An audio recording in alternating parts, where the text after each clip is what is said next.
Soltar pipa. Uma brincadeira que marca a infância de muita gente. Quem nunca soltou pipa em seu tempo de criança?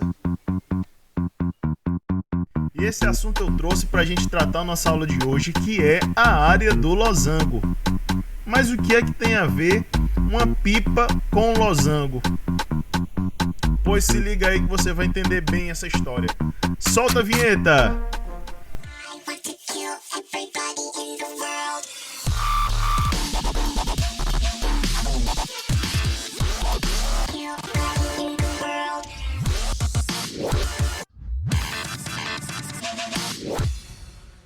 Então, pessoal, como eu falei, na nossa aula de hoje a gente vai estar trabalhando sobre a área do losango, né? Mas aí vem aquela perguntinha no início.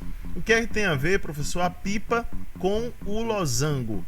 Bem, a pipa convencional nem tanto, né? Mas existe uma pipa em especial que é chamado de pipa papagaio, né? Que é esse formato aí, todo mundo conhece esse formato de pipa.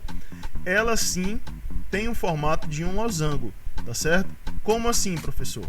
A gente pode observar aqui, né, nesse formato que a pipa tem, é justamente o formato de um losango, que é um quadrilátero, onde esse quadrilátero ele possui diagonais, esse possui aí elementos, tá certo? Então, para a aula de hoje é fundamental a gente conhecer esses dois elementos, que são as diagonais do losango, onde a gente pode apontar esse primeiro como sendo a diagonal maior, e esse segundo, a diagonal menor. Esses são os dois elementos fundamentais para a gente estar determinando a área do losango. Então vamos lá. Como é que a gente determina essa área? A diagonal maior e a diagonal menor, tá certo? O que é que a gente faz? A gente lança então a área do losango, que é apenas multiplicar um pela outra e depois dividir por 2. Simples assim, tá certo? Lembrando que D é a diagonal maior e esse outro Dzinho a diagonal menor, tá certo? Vamos lá para a nossa prática, vamos pôr isso em prática.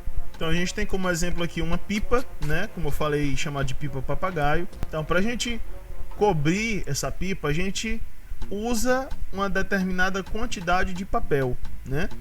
E aí eu vou lançar uma pergunta para a gente estar usando como a situação, para a gente estar trabalhando a área do losango. Qual a área equivalente de papel a gente usaria para cobrir essa pipa? Então a gente tem que determinar toda essa área aqui da pipa, né? A área então seria a área do losango, tá certo? Então lembrando, para a gente determinar a área do losango, a gente tem que determinar as medidas das diagonais, que é justamente entre os pontos na vertical e entre os pontos aqui na horizontal. Nessa diagonal da vertical, a gente vai estar trabalhando aqui com 50 centímetros e essa da horizontal de 35. Então, como é que a gente vai determinar aqui a área desse losango? Como eu falei, é bem simples. Nessa diagonal maior, a gente vai ter que ela é 50 centímetros. Na diagonal menor, a gente vai ter então que é 35 centímetros, tá certo? Para a gente determinar a área, lembrando, né, que é bem simples, bem fácil.